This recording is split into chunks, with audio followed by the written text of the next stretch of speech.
We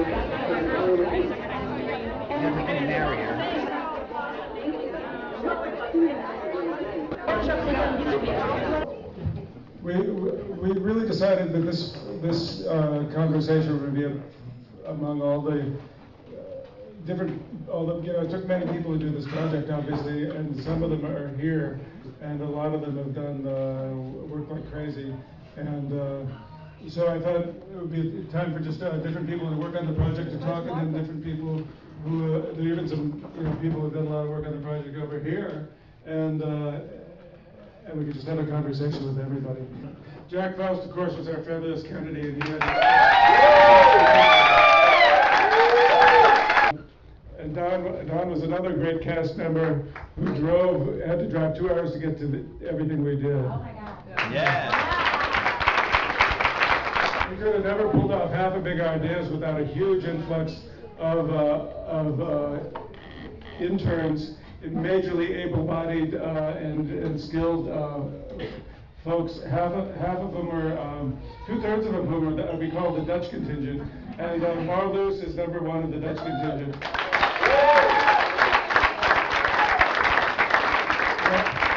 Among many other things, Marloes with Michael designed and produced the RFKinEKY Times volume #1. Sitting next to her is Harrell Fletcher, who has been originally when we came down here 4 years ago when Michael and AFP invited a bunch of artists down here. Harrell and I came down together and we had a bunch of ideas. We floated and eventually I landed on this one. Harrell's been in on it from the beginning. It was his idea for the memorabilia exhibit and for the broadside, and he was here a month ago and really helped us take the ideas and move them in a direction where they could actually get done by now. And then next to Harrell is my wife Henriëtte Brouwers, who herself is an amazing performer and director, and who was the associate director on this project, and also did tons of the producing and worked sort of like 24 hours a day and made me do a few things too.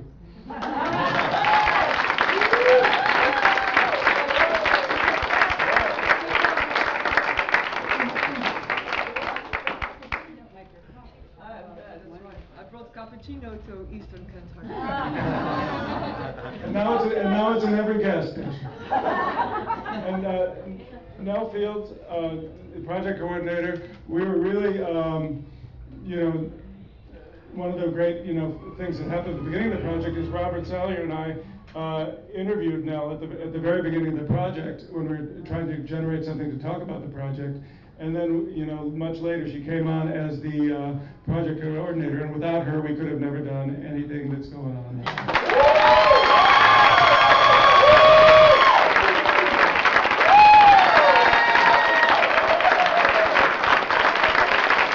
And Robert Salyer also has been involved since the very beginning. He was working with Michael when Michael was running the AFP and doing documentation. And he and I, for people who were up in Vortex, when we were up on the road there, before the performance started the other day, I was up there talking to Jack and Frankie Tailor, and Robert came up and said, deja vu all over again, because 3 years ago, we were up there and we met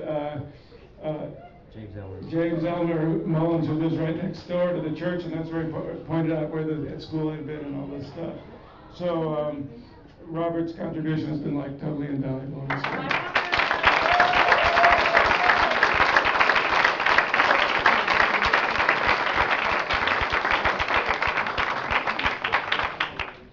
And Michael has been fortunate enough, unfortunate enough, to earn the obscure designation of dramaturg on this project, because it's really been, from the very beginning, it's really been, like a conceptual circle between him and me in making this thing happen.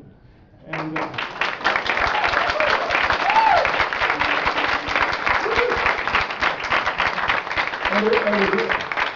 and if you see our fabulous website, he and his son Brendan have been responsible for that.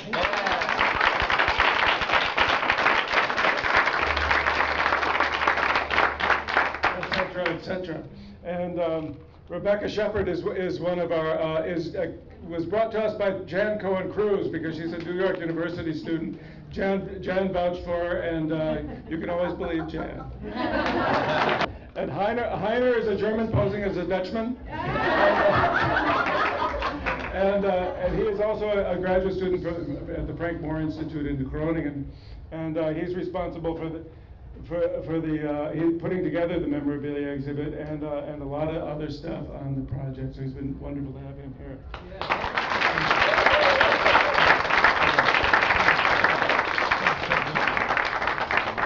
And Andrea is from Tennessee, well, not from Georgia, but going to Antioch, and a student of Chris Hill's, and she was our intern over the summer, and figured out, she masterminded the digital archive, because this is like just the tip of the iceberg. What is here? We have really how many gazillion images do we have? Close to 300 now, but we have probably at least another 100. And now we probably have another like 18 million. So Mano is our very shy, retiring Dutch intern, who has also been our tech whiz. He did a really beautiful sound installation at Cushing Hall at Alice Lloyd. He put up all those signs for people like Jan who might get lost.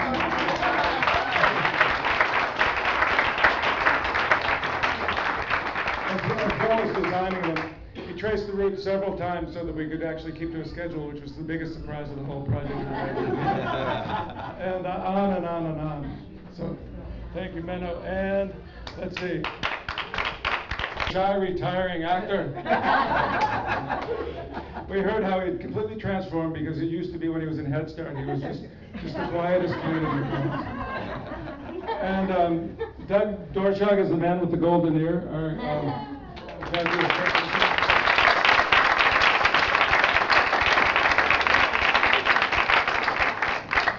Who else? Matt Schwarzman has been down a couple times covering the project and going to write about it, about sort of a document of the process in a certain way. Lina Burnham, who I've been saying over the last year, I've been saying I wouldn't even have a career without Lina Burnham. Has been down and wrote. He was at our press conference the first time we were at City Hall with Kennedy last February, and she wrote a fabulous article about that. And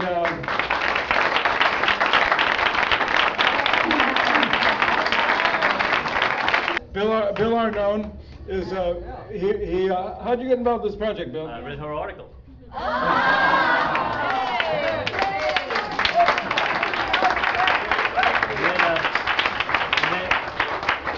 Then I called Peter Edelman. I said, "Is this for real, Peter?" And he said, "It's for real." So it was.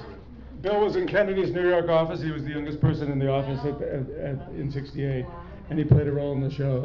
For people who weren't here earlier and missed a fabulous presentation by those two folks who are talking over there, Jill Haas and Elise Jones, who run RKLC.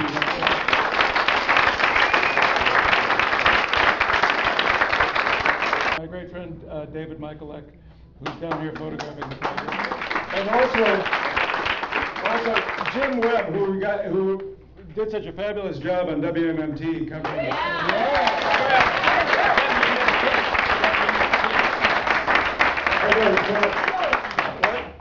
And Joe and the whole film crew of Roberts. Joe has been, and Tony, who double dutied as an actor and a sound technician.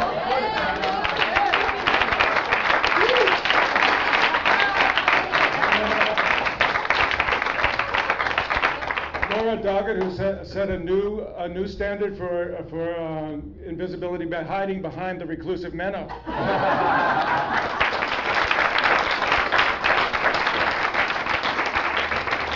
So I'm going to give my seat up to Steve Brewer, and then maybe in any order you want, you guys can talk, and everybody can also talk.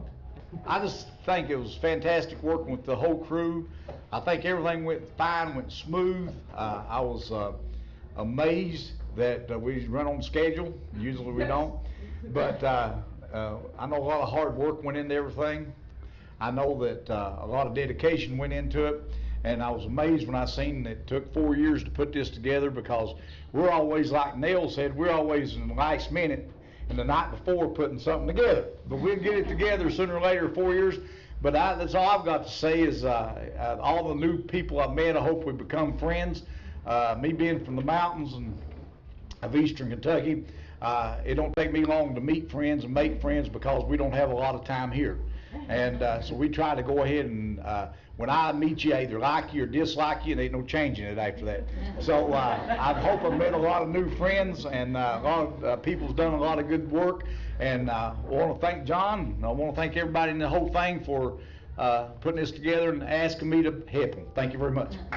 I can never express what it's meant to me, what an honor it's been to be involved in something that has been so challenging and so rewarding at the same time, and many times seems like the rewards were coming before the challenges, which is different. And I've never worked with better people than John and Michael and Henriëtte. Their hearts are truly where it is, and I've always been told by my family that when you work to the good of others, you'll always be rewarded, and I think that's what they were doing. They were looking at a bigger picture, and we were looking at a bigger picture, and the rewards have been wonderful, and I just thank God I had an opportunity to be a part of it. Thank you. We've been working on it for 4 years, and we can work on it 4 years more, really. And there's a lot of things that have happened also with the schools, and we already made arrangements to go back into schools. There are teachers who made this project, the topic of their the semester, the next semester. So, yeah, we will be back and continue. And I've been really, everybody has been so incredible. Really, it has been wonderful working with everybody. And I think that is really, to me, I can't, because it's very difficult.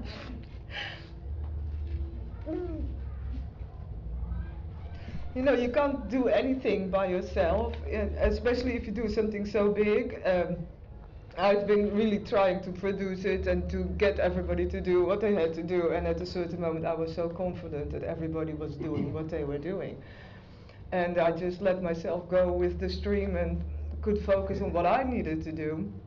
And it has been incredible to be able to rely on so many people doing all this work. And I think that really for me that's a big part of what this project is about. If you speak about change, which is for me a big part of what this project is about, it will come from all of us together. And it's not one person trying to make as much money as he can or she can. It's people listening to each other and trusting each other and giving the energy, and the energy comes back and it becomes bigger than you ever imagined. And that has been wonderful. So thank you all very, very, very much. In 1988, I was an undergraduate art student, and I happened to catch a performance that John Malpede put together with the Los Angeles Poverty Department at San Francisco Art Institute.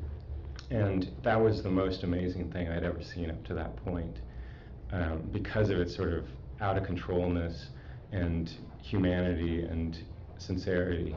And it really changed the direction of my work. It took me years to sort of figure out how to apply what I learned from that experience. But eventually, I think I started to do that.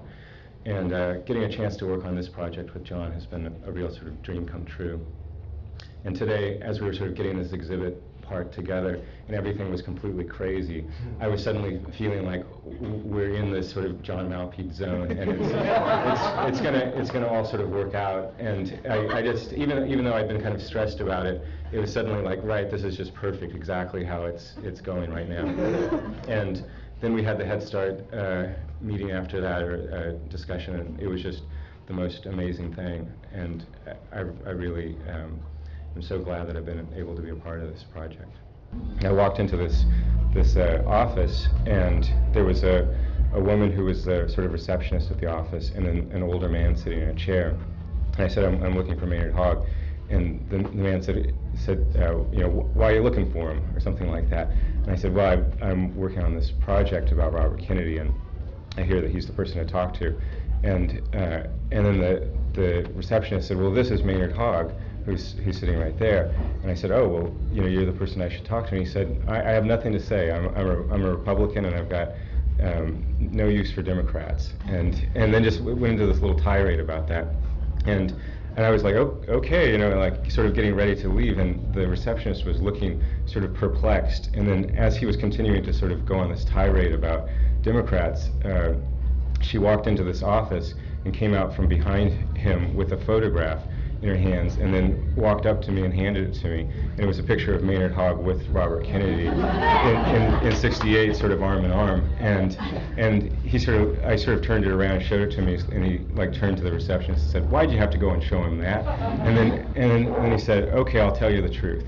And then he told me about how he had been selected, since he was the sheriff here, to accompany Robert Kennedy on the tour, and that he stayed with him, held onto his shirt sleeve the whole time, and said that he was very skeptical about him when he was coming in, but during the process of spending that time with him, that he had sort of transformed his opinions, and really sort of, in some ways, kind of fell in love with Robert Kennedy. And he told me that his mother had told him that if he ever voted for a Democrat, he would go straight to hell, but that he was going to vote for Robert Kennedy in the presidential election, and then just pray a whole lot. Yeah, because when we first heard from this project was through our teacher, Stuart, who should have been here but couldn't be here. We came instead of him, and because he was like, we were like, okay, what are you doing?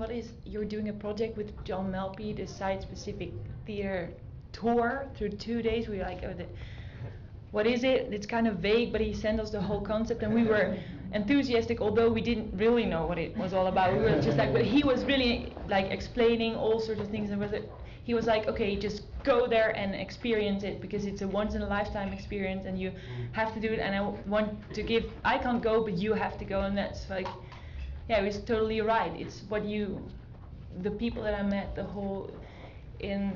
just the whole experience, he was, it's incredible. You take it with me, I'll take it with me all my life, as an artist and as a person, and yeah, I really want to thank you for this, because,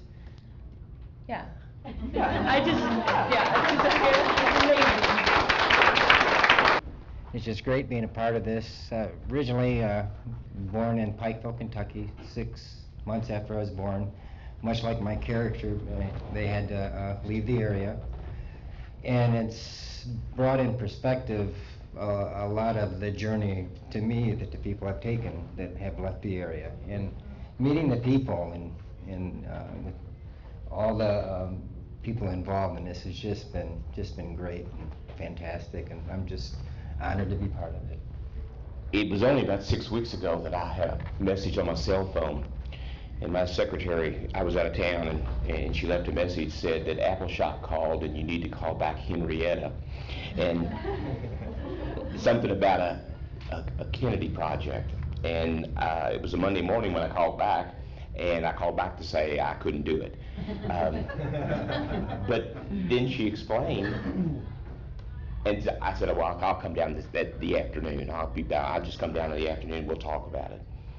And the more I learned, the more I wanted to learn. And John and I had the discussion about physical characteristics and I told him, I said, I'm not a good practice person, because I would come dragging in at 5 minutes after we were supposed to start, and just my ambition, or my goal, was to get it over with, because I don't like to practice. But it just grew and grew, and I feel bad, because I was in it 6 weeks, and they have 4 years of life in it, and I didn't realize the impact of the program. But if we can get anything out of it, if there was anybody at Alice Lloyd, if any of those students take anything out there, it was worth it. And that was the one thing we did not practice, because we were over there and we went through where the students were going to ask the questions, and John said, well, you want to go through the whole speech? And I said, no, don't want to. I lied and said I had to be somewhere.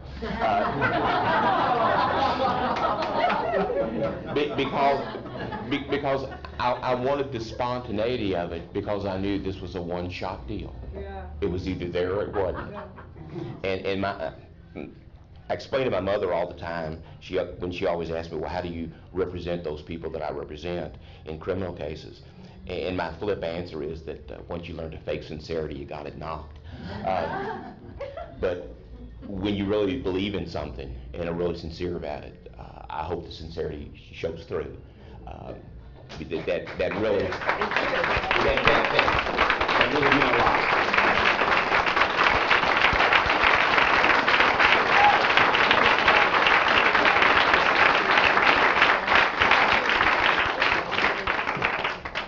That's all. Before I came here, the concept of community-based theater is it was abstract to me. Like, it was like I could see videos of other people doing the work or whatever, but I didn't really understand what it really means, like community involvement. And coming here, I mean, I've just met people who, through talking about the project, they have stories to tell you, or they want to give what they have to contribute.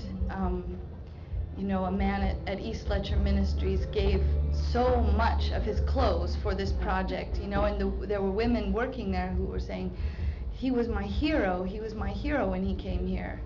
And, you know, where is this happening? I want to be there. So this project has inspired me so much. I don't really feel like I can put it into words at this time, but I am very thankful to have come here and met you all. Really, it was kind of a family affair for us. My husband played one of the roles, and he needs to come over. We drugged the children to a lot of stuff. We just moved to Letcher County in June. Just moved back to Appalachia after a 10-year absence, and it was really exciting for us. I left yesterday with a great sense of accomplishment, but I almost felt like we needed a debriefing.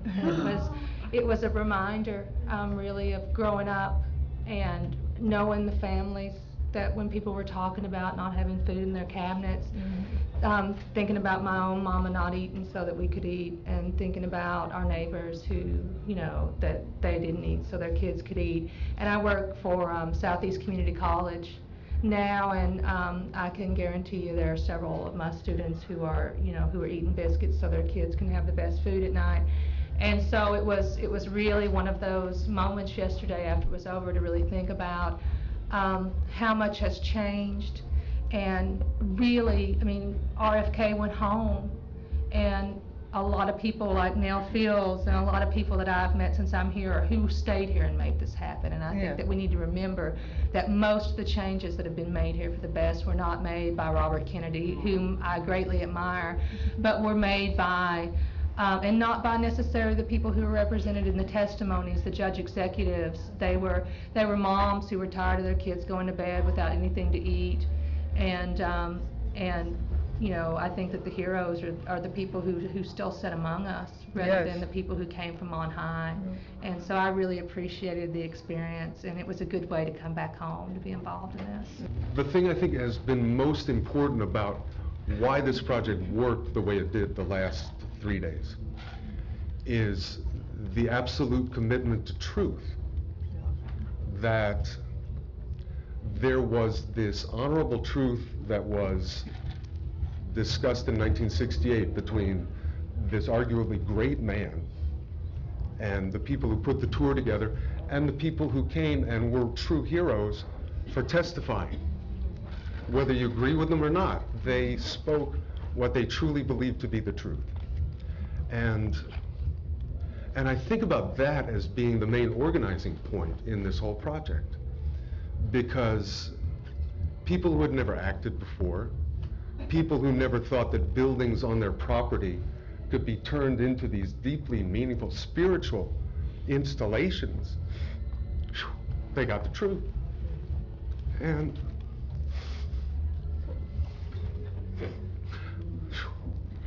every place that this project went, people brought back so much truth to the project.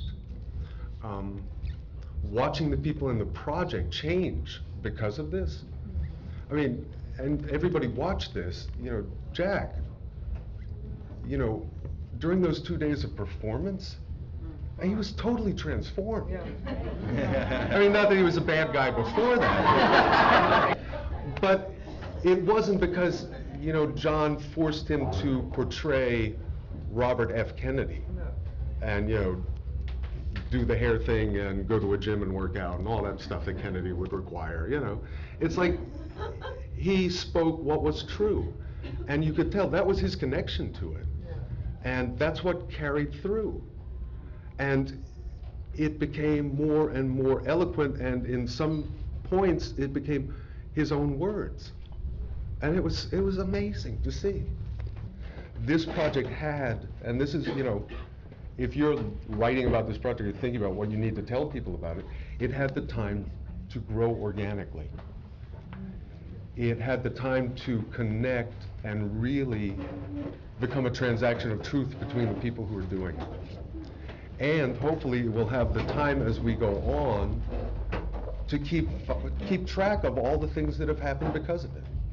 All of the people, and this has been really important to me from that beginning point.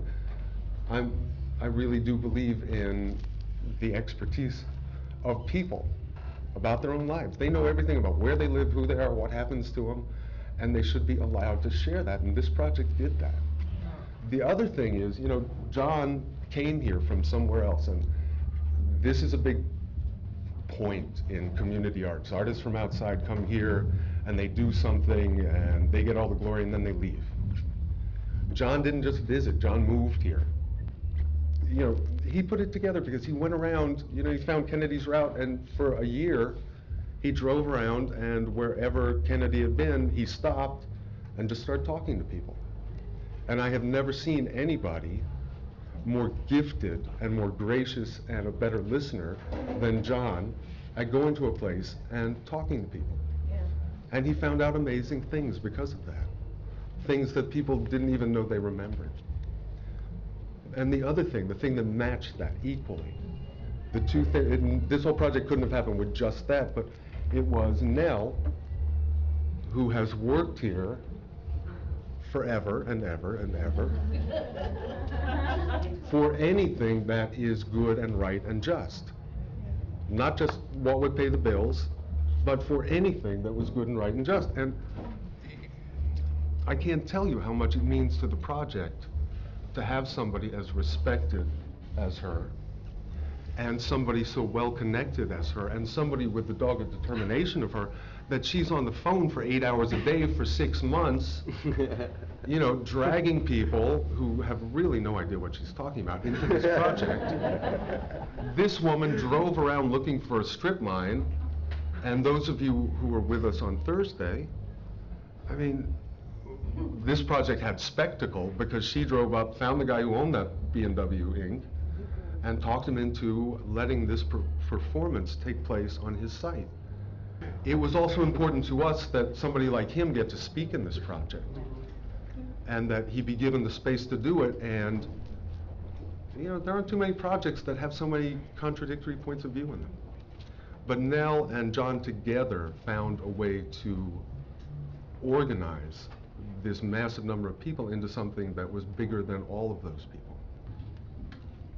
I have never, ever felt so proud to be who I am, and not who I am as me, but who I am as an Appalachian person, as I have in this project, because of the wonderful responses that I've had from all the people in every community, in every county government level. It's every person we've approached, all the people that we've talked to. There have been a few minor ones who may not have been 100% there, but that's okay, we love them anyway. It's been the most heartwarming and wonderful feeling to understand how easy it is for people to love and appreciate each other when they're given the opportunity and to help each other, and this project did that. And going through this, talking to people, people's thoughts, not just on Kennedy, but talks I had with people about segregation. Talks I had with people about how all those programs that we talked about in those hearings yesterday don't exist anymore. That all the social welfare progress that we made is gone now. And people who really understood that, and people who talked about the war, you know, people who you would not think had an opinion one way or another, and talk not only about how they felt about the Vietnam War, but about the current war. And so I just think it's really important. You know, one of the things that it taught me again was, you know, poverty and ignorance are not the same thing, and that there are lots of people who have a lot to say and have absolutely no venue to do so. And I think that was the important thing about Kennedy's visit. One of the disappointing things for me was that during Kennedy's visit, the perspective of women was really lost. We heard from the father trying to feed the 15 kids, but we didn't hear from the mother who'd had those 15 kids. We heard a lot of talk about jobs for men, but nothing about the economic empowerment of women. And unfortunately, you know, I still don't hear that conversation going on in many of our communities. I don't know what this was, this whole thing, really, but it was successful. And at times it seemed it really wasn't a play. It did seem a little bit like a movie at one time to me, you know, location to location, and old cars and costume and things, you know, being kind of crazy. And when the floor in the school out there gave way, I pretty much thought maybe it was a movie, and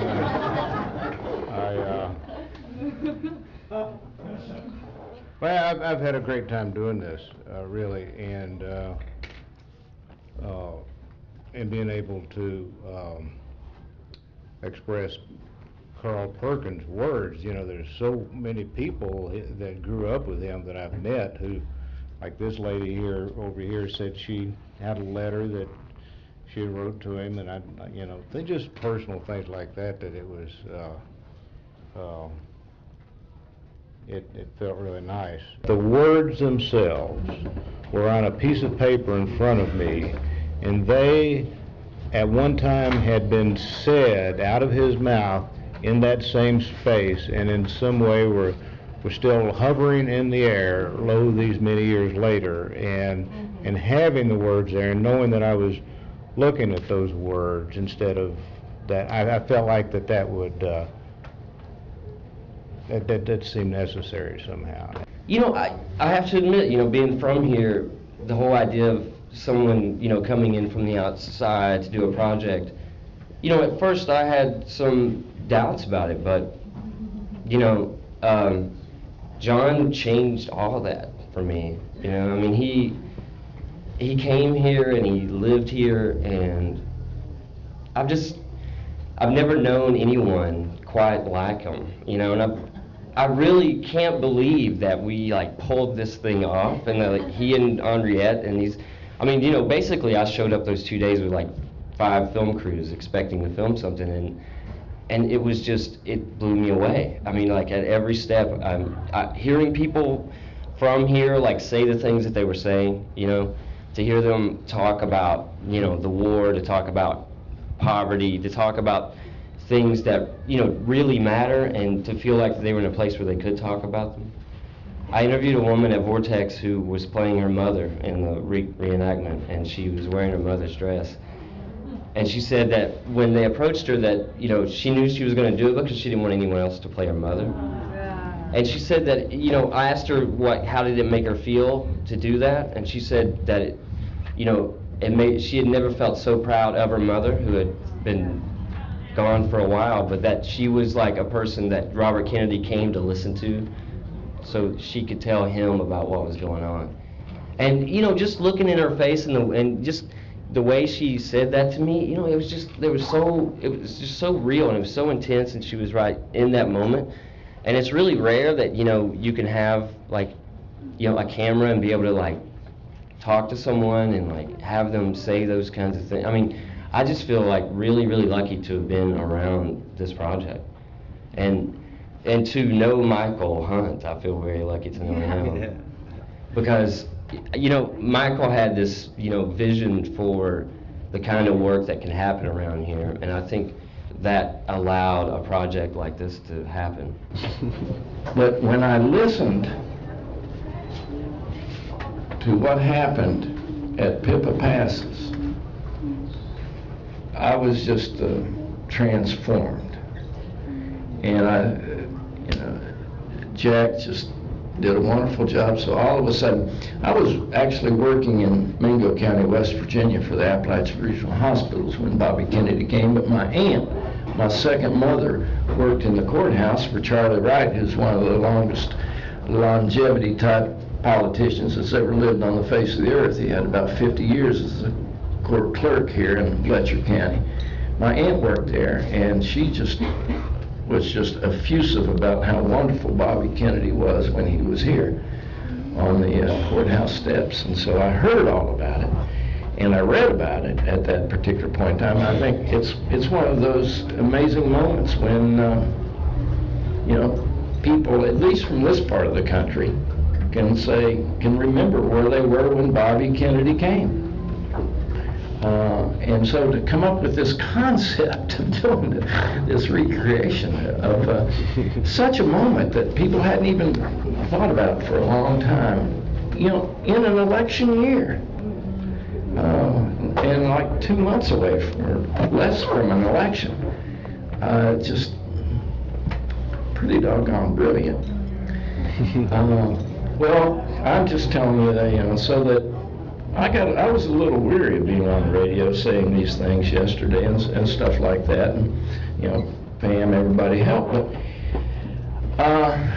we were trying to split the work around and stuff, so I got to go to Fleming Neon to the gymnasium for the Senate hearing, and that was another transforming moment.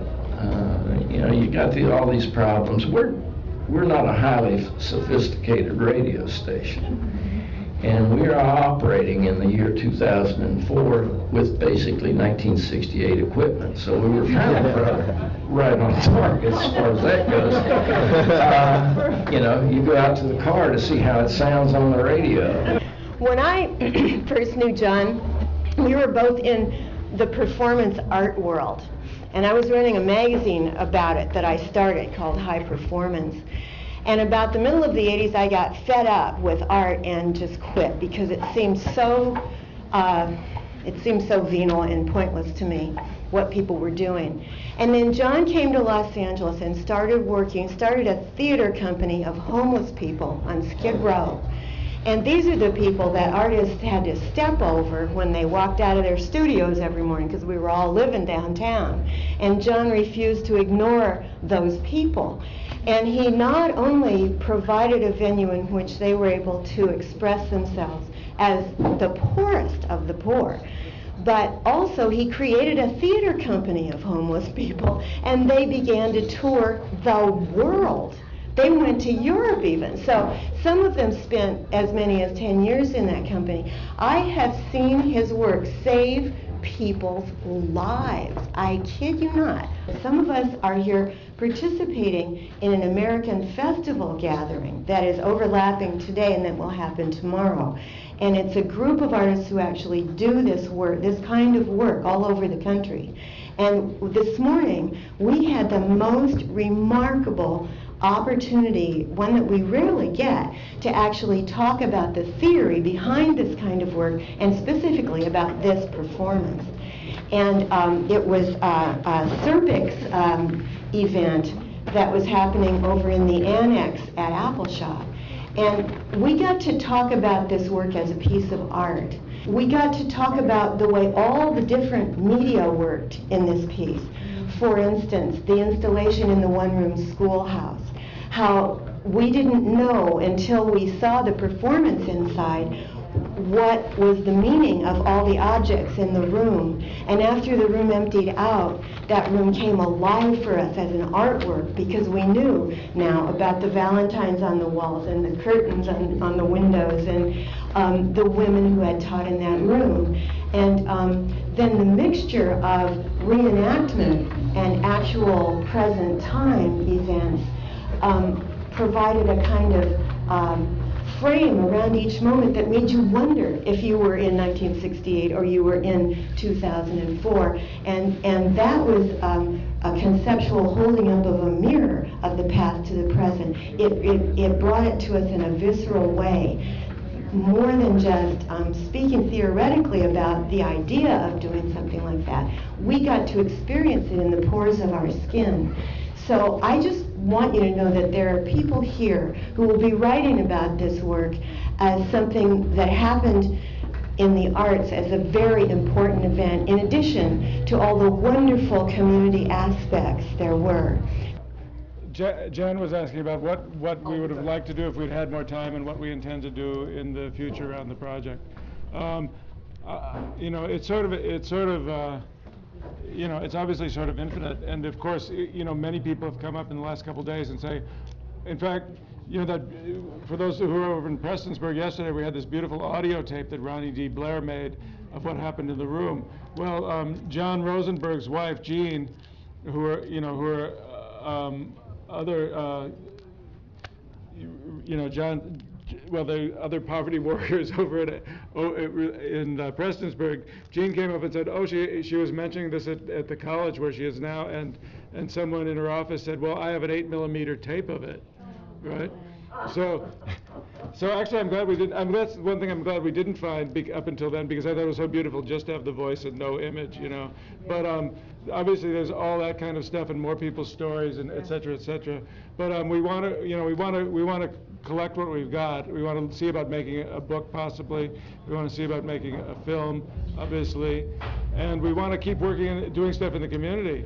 You know, and earlier I was talking with Jill and Elise, because they're really concerned about you know, the intactness of the community, obviously, and about the drug problem in the community. And there are other people that are also doing that, who we've been working with, like Madeline Flannery Kinzer, whose students were communication students were at Hazard, but now she's the head of Letcher County Unite, and Tracy Frazier from the Letcher County Acting Team, who played John Tiller, and you know, and with Los Angeles Poverty Department, our current project, Agents and Assets, is a national project about drug policy and about how drug policies are the effects of drug policy in the communities around the United States, urban and rural. So we've been, you know, we've worked with people who are involved in you know, policy issues like treatment versus incarceration, people who are involved in, you know, arts and recovery, people who are just involved in recovery,